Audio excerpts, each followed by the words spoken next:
안녕하세요. 산부인과 의사 황인아입니다. 오늘은 밑 빠지는 느낌은 왜 드는 걸까에 대해서 이야기를 해볼 거예요. 어르신들이 그런 표현을 많이 하시죠. 밑이 빠지는 것 같다.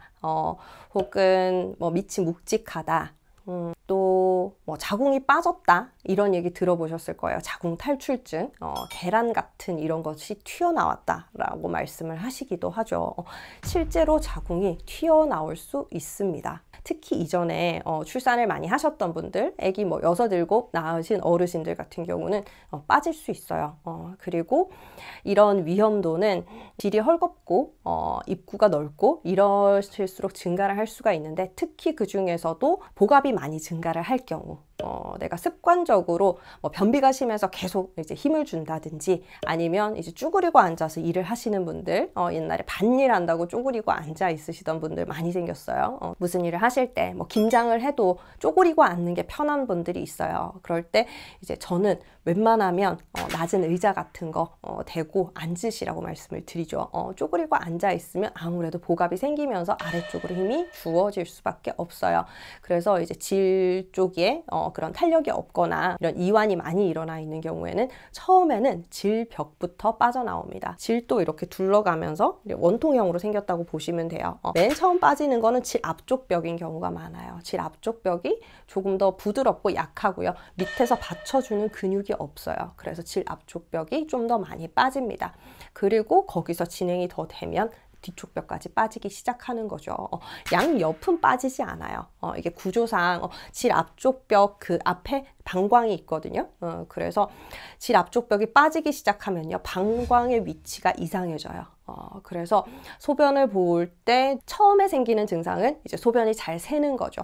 별거 하지 않았는데 기침을 한다든지 재채기 할 때, 뛸 때 새는 거, 그런 식으로 나타나고요. 이게 더 진행이 되면요, 더 이제 방광이 더 처져 버리게 되면 소변이 시원하게 안 나옵니다. 그게 문제가 돼요. 그래서 이렇게 이제 처져 내려오는 부분을 일부러 눌러서 소변을 보시는 분들도 있고요. 소변을 봐도 뭔가 개운하지가 않고 잔뇨감이 남아있다 하시는 분들 많아요. 그리고 소변을 다 보고 일어섰는데 일어설 때 조금 떨어진다 이런 분들도 있어요. 이거는 이제 방광의 포지션이 바뀌고 요도의 위치가 이상해지면서 요도 안에 조금 남아있던 소변이 일어설 때 각도가 바뀌면서 빠지는 거거든요. 이런 분들의 경우에는 소변이 새지 않게 약물 치료 같은 거를 하실 수도 있겠지만, 이런 이제 탄력을 회복해주고 이런 처짐을 좀 개선할 수 있는 치료를 해주시는 게 굉장히 좋아요. 어느 정도 개선이 되실 수가 있습니다. 그리고 뒤쪽 벽이 빠지기 시작하면요, 같이 이제 처져서 내려오는 거죠. 그러면서 이제 자궁이 밑으로 점점 내려오기 시작합니다. 이렇게 양쪽 벽이 같이 빠지면요, 앉았을 때 뭔가 찝찝해요. 뭔가 튀어나와 있으니까 아프기도 하고 스치니까 따갑기도 하고요. 그리고 계속해서 이제 묵직한 느낌이 드시는 거죠. 이게 원래는 근육이 이 부분을 잘 받쳐줘야 돼요. 우리가 골반이 있잖아요. 골반이 뼈인 것 같지만 결국에는 이게 둘러가면서 골반뼈는요, 이게 가운데가 비어 있어요. 이렇게 둘러가면서 있거든요. 둘러가면서 이런 테두리를 가지고 있을 뿐이지 바닥이 없습니다. 이 바닥은 근육들로 되어 있어요. 그런데 이 근육이 약하신 분들, 출산하면서 손상이 되신 분들, 그리고 나이가 들면서 근육이 굉장히 약해지시는 분들, 이런 경우에는 골반 내의 장기들이 너무 무거워서 이제 처지기 시작하는 거죠. 이럴 때 이제 자궁도 같이 빠져나오는 이런 증상들을 겪게 되세요. 특히 내가 피곤할 때, 컨디션 안 좋을 때 밑이 묵직한 느낌이 듭니다. 그래서 그럴 때는 될 수 있으면 이제 활동을 너무 과하게 하진 않는 게 좋겠죠. 그리고 복압이 많이 올라가는 것들, 아까 말씀드린 쪼그려 앉는 거, 변비가 해결되지 않는 거, 이것도 안 좋은 그런 조건들 중에 하나예요. 그런데 제가 또 주목하는 부분은 이제 체중 증가입니다. 갱년기가 되면서요, 뱃살이 정말 많이 쪄요. 다른 부분보다 살이 쪄도 꼭 배로 찐다고 하시거든요. 배랑 옆구리살이 많이 찝니다. 이렇게 되면 똑같은 상황인 것 같지만 복압이 더 증가를 해요. 더 무겁잖아요. 더 내리 누르는 거예요. 그래서 소변이 새는 거, 요실금 증상도 심해지실 수가 있고요. 밑이 어느 정도 빠지기 시작하신 분들, 그러니까 이제 질의 앞쪽 벽, 뒤쪽 벽이 처지시는 분들은 이 처짐이 더 심해지게 됩니다. 앞쪽 벽은 아까 방광이랑 관련이 있다고 말씀을 드렸잖아요. 뒤쪽 벽의 경우에는 이 뒤쪽 벽 뒤에는 직장이 있습니다. 장이 이렇게 내려오다가 가장 이제 끝나는 부분이죠. 변이 여기서 이제 저장이 돼 있다가 시간이 되면 나오는 거죠. 그런 부분인데 이런 부분이 이제 좀 균형을 잃는 거죠. 이게 튀어나오면서 장도 같이 빠져나올 수 있거든요. 그러면 변을 제대로 못 봐요. 이걸 가지고 이제 변비라고 생각을 하시는 분들이 있는데 이게 각도가 맞아야지 변이 나오는 거거든요. 근데 내가 힘을 열심히 주고 있는데 주고 있어도 방향이 엉뚱한 방향으로 주어져서 질 쪽으로 와버리면 이 변이 나오지를 못하는 거예요. 그래서 이제 변비라고 생각하고 변비약을 계속 드시는 분들도 있고요. 어떤 분들은 손을 질 속으로 밀어 넣어서 이거를 눌러서 변을 보시는 분들도 있습니다. 그래서 이게 뭐 질이 빠져나와서 빠져나오는 것 자체로 그냥 불편하다든지 걸리적거린다든지 이런 것들을 떠나서 일단 장기가 같이 빠져나올 수 있다는 거. 그래서 소변 보는 거, 대변 보는 거, 기능상의 문제가 생길 수 있다는 거. 이게 굉장히 큰 문제고요. 심해졌을 때 자궁이 빠져나온다고 했잖아요. 자궁이 빠져나오게 되면 자궁은 우리가 임신하지 않은 상태의 자궁은 그냥 계란만 해요. 그리고 폐경이 되고 나면 그거보다 조금 더 작아집니다. 그러면 걔가 이제 밖으로 빠져나오면 이제 알을 낳은 것 같은 거죠. 앉아있을 때 동그란 거 위에 올라 앉아있는 것 같은 느낌이 든다 하시고요. 심하지 않은 단계에서는 손가락으로 밀어 넣어서 그냥 또 조정을 하기도 하세요. 그런데 이게 계속해서 반복이 되면 너무 불편하잖아요. 그리고 어느 단계에서는 손가락으로 밀어 넣어도 금방 다시 튀어나오는 상황이 됩니다. 이렇게까지 된다면 수술을 하셔야 돼요. 수술을 해서 이제 튀어나온 장기를 원위치로 돌려보내고 자궁은 올려서 고정을 하거나 아니면 이제 자궁 자체를 적출을 하고 그냥 그 공간을 막아 놓습니다. 그런 식으로 이제 치료를 하실 수는 있어요.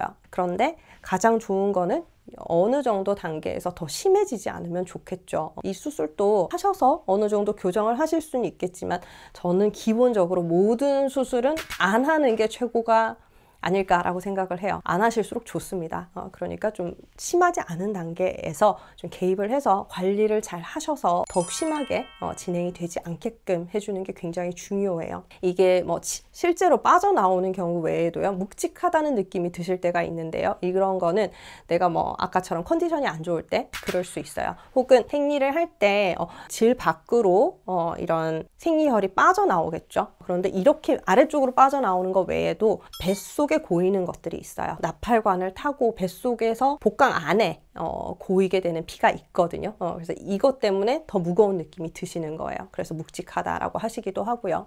그리고 배란 될 때도 마찬가지예요. 배란이 탁 되면서 피가 좀 날 수도 있고요. 그 물처럼 그런 것들이 또 복강 안에 고일 수가 있어요. 이랬을 때는 좀 묵직한 느낌이 든다, 뭔가 불편하다 하실 수 있고요. 또 그 기간에는 이제 자궁 쪽으로 오는 혈류 같은 것들이 좋아지고 자궁을 비롯한 각종 이제 생식기, 질까지 포함이 돼요. 그런 부분이 혈류가 좋아지면서 조금 부풀어요. 그러면서 좀 불편한 느낌을 느끼기도 하십니다. 그래서 그런 경우는 뭐 생리를 안 하고 배란을 안 하는 방법 외에는 방법이 없겠죠. 그것도 이제 컨디션 따라서 더 심하게 느껴질 때가 있고 아무렇지 않게 느껴질 때도 있어요. 그렇지만 생리 중에는 대부분은 이제 아랫배가 아프다든지 밑이 무겁다든지 그런 불편한 느낌을 느끼실 수는 있습니다. 이거는 뭐 정상적인 과정이라고 보시면 돼요. 그런데 내가 이제 실제적으로 정말 밑이 빠져나오고 있는 상황이다 라고 한다면 빨리 개입을 해서 저희가 뭐 제일 좋기로는 비비브 같은 거 해주면 리프팅을 시켜서 올릴 수 있어요. 그래서 더 이상 진행되는 거를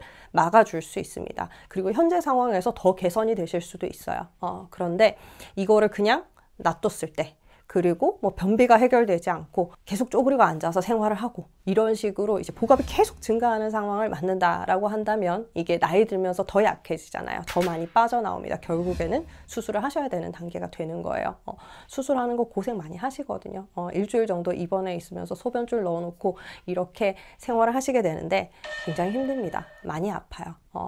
그래서 이런 수술을 하지 않기 위해서는 이전의 관리가 중요하시다는 거. 그런 이제 레이저 같은 거 관리하실 수도 있겠지만 내가 평소 때 할 수 있는 건 케겔 운동 열심히 해주시면 이 골반저 근육을 탄탄하게 유지를 하실 수가 있어요. 근육이 충분히 받쳐주게 된다면 이게 많이 처져서 내려오는 일은 적어집니다. 그러니까 내가 할 수 있는 케겔 운동부터 좀 열심히 하셨으면 좋겠고 복압이 증가할 수 있는 일부러 힘을 주는 거라든지 쭈그려 앉아서 뭐를 한다든지 이런 것들은 최대한 줄여가시고요. 내가 배가 너무 나오는 것 같아.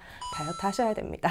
힘들지만 이런 부분들을 잘 지켜주신다면 우리가 걱정하는 어른들이 얘기하는 밑이 빠졌다, 자궁이 튀어나왔다 이런 일들은 겪지 않으실 수 있는 거죠. 오늘은 우리가 밑이 빠졌다고 이야기하는 자궁이 빠져나오거나 질벽이 밖으로 튀어나오는 그런 상황에 대해서 말씀을 드렸고요. 그리고 그런 느낌이 드는, 묵직한 느낌이 드는 경우들에 대해서도 알려드렸어요. 예방할 수 있는 방법이 있다면 꼭 이제 이런 수칙 지키셔서 예방을 하시면 좋겠고요.